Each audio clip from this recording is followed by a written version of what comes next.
Hi, Yanni. So I just want to thank you for sitting down and doing this interview with me. So I'm just going to give No you, problem. oh, thanks. I'm just going to give you like a brief introduction to what this interview is about and the kind of questions I'm going to be asking you.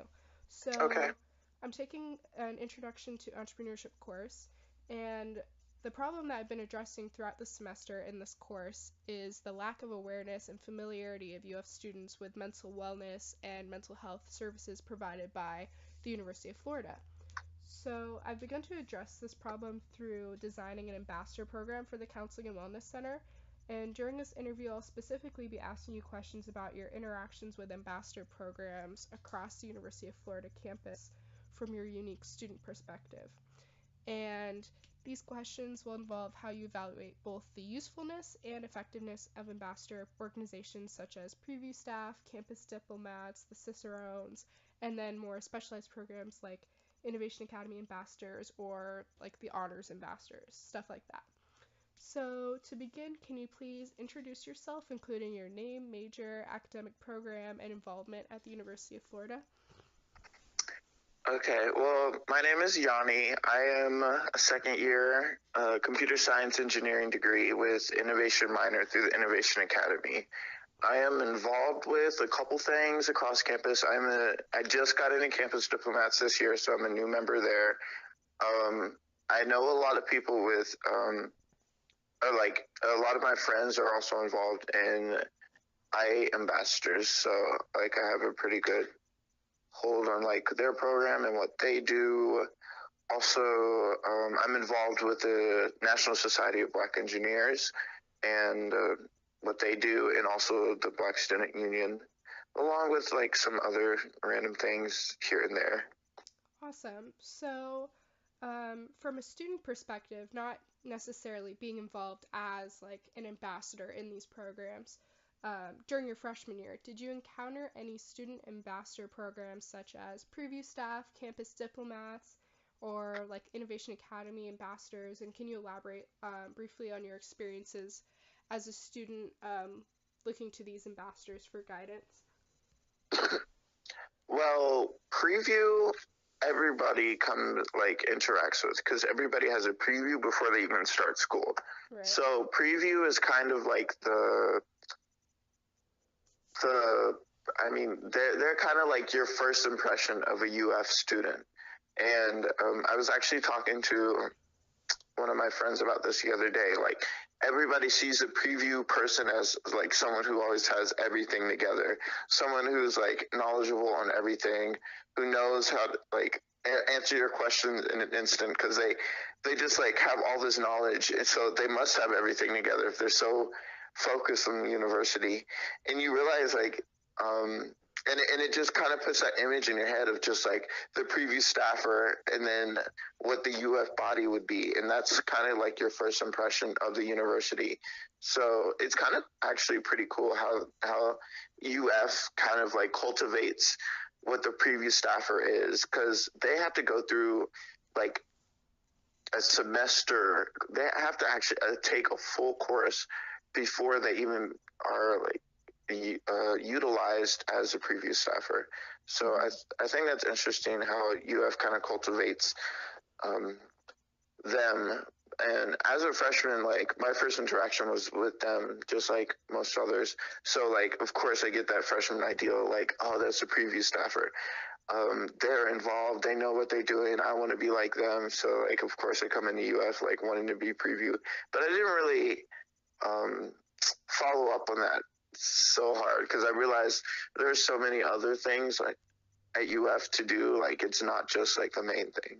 Mm-hmm. Um, Besides preview though, like my interactions with like other ambassadors, my main interactions would probably be with the IA ambassadors, just because like coming into IA, a lot of like I went to a lot of IA events, and like I said before, a lot of my friends are involved with that program. So I kind of I got a lot of interaction with them after getting here to the university as a freshman. Um, Mm-hmm. and And then besides that program, campus diplomats, but I didn't really interact with them until sophomore year. Right, So, right. But at UF, like, you would say that ambassador programs are pretty prevalent and they're pretty used for a lot of things, right? definitely, definitely. There's ambassador programs for every different college. There's if there's not an ambassador program, there's like an honors program with kind of like an equivalent Yeah. Equivalent purpose, I would say. Right. Maybe it's not, it doesn't like function the same, but like with an equivalent purpose. Okay, so how do you as a student decide if the services, that being like the guidance and information provided by an ambassador organization, is useful to you? How would I decide that a service, like it's a useful ambassador organization? Basically, well, in reality, it depends on my interest and like my needs, I would guess. Like if I'm interested in a program that I'm not exactly in, and maybe I would want to get in the future, then I would have to either go to the office and talk to like a worker, or like talk to somebody who I know is an ambassador for the program, who knows about the program and who's involved with the program and is interested in getting more people involved with the program. So I mean, like this, how would I judge the service? I would say just based on interest and needs, because I know ambassador programs like to also like cater to the students. Like ambassadors are like the connection between the student body and the administration of whatever they represent, or whatever program that they're a part of.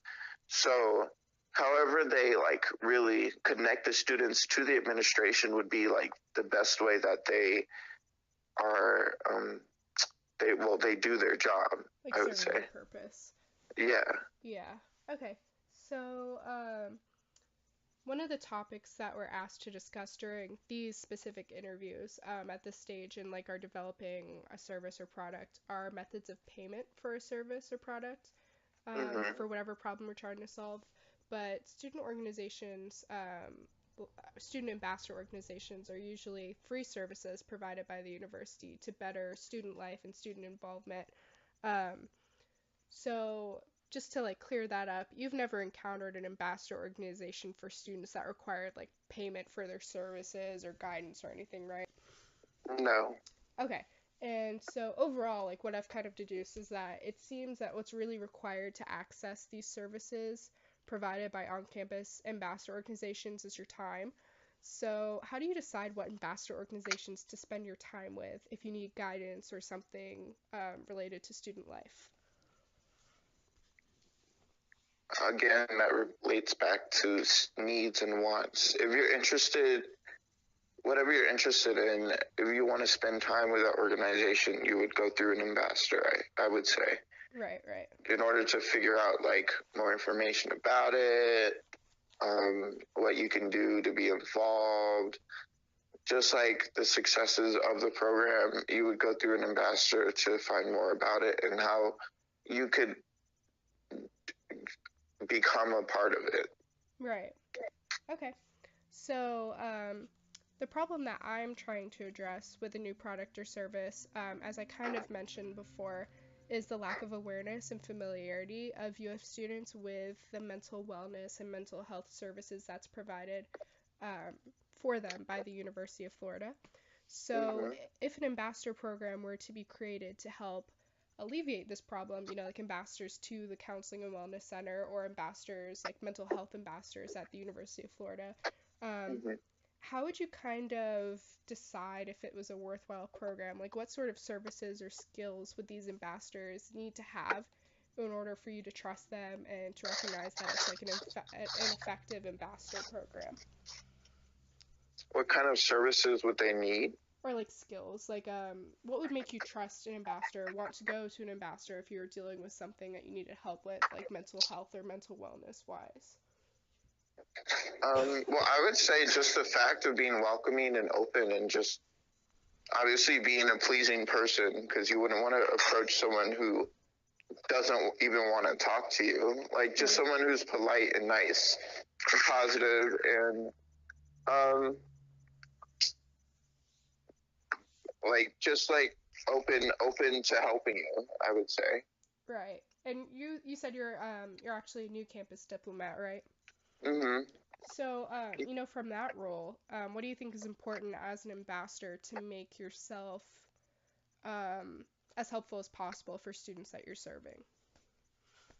Well, they actually, I've just came, well, not a couple days ago, we had a training on how to talk to people who may not be in the best frame of mind, or may actually, and how to suggest to them, or how to approach the topic of maybe they may need help on campus, or maybe they need professional assistance where just a friend couldn't give them.